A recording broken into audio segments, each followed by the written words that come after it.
Pagkabahala ang unang naramdaman ng starstruck alumna ng Sinina Kodaka nang marinig ang balita hinggil sa magnitude 8.9 na lindol sa Japan na sinundan pa ng malahigan ng tsunami. Ang ina ni Nina na si Lorelai ay residente ng Chiba Prefecture na natatagpuan sa northeastern Japan. Ang bahaging direktang tinamaan ng lindol at tidal wave. Nakita ko kasi paano gumano yung tubig. Parang sa movie. Kaya tumulo ng hindi na tumigil yung luha ko nung napanood. Yung mama ko nakontak ko na kasi nag-reply na siya. Kaya medyo nabawasan na yung pag-alala ko sa kanya. Ang ama at lola ni Nina ay sa Tokyo naman nakatira. A 30-minute train ride from Chiba. Nag-aalala ako sa lola ko kasi luma yung bahay niya tapos second floor ba siya. Tapos daddy ko rin, kapitbahay sila. Nag-aalala pa rin ako. Kasi syempre, yung lola ko naman kasi walang kasama sa bahay. Pag-pray ko na lang kayo na sana okay kayo. Residente rin ng Tokyo ang ina at relatives ni Hideaki Torio ng P-pop group na Exhilarate. Kanina tinawagan daw po yung tita ko kay mama ko. So, sabi niya, magsi-safe daw mama ko. Thank you for God.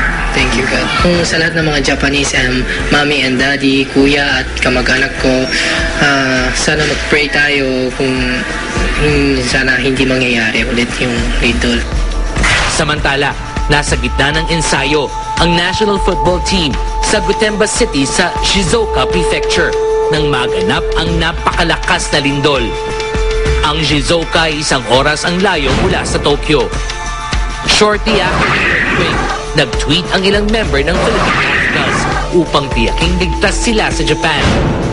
Anton Del Rosario was the first to go online. The Filipino-American footballer said, and we quote, "Good day. Just want to let you know that the team is all right here in Japan. Please send our prayers to the rest of the country." Sinundan pa niya ito ng isang tweet saying, "It's very bad out here. Flooding everywhere, but we're far from it." Tiniyak naman ni Ali Borromeo, team captain ng Azcals, na malayo sila sa panganib. On Twitter, Ali posted, and we quote, "We're quite far from the coastline, so no need to worry. We just finished playing when the quake hit. We thought we were all dizzy from the game." Sa araw na ito, nakatakdang tumulak patungong Ulaanbaatar, Mongolia ang Team Azcals. Ngunit sa tweet ng magkapatid na Phil and James Young husband kagabi, sinabi ng mga ito na wala pang katiyakan kung matutuloy ang kanilang biyahe. Sa March 15 ang sunod na laban ng Azcals at Mongolia.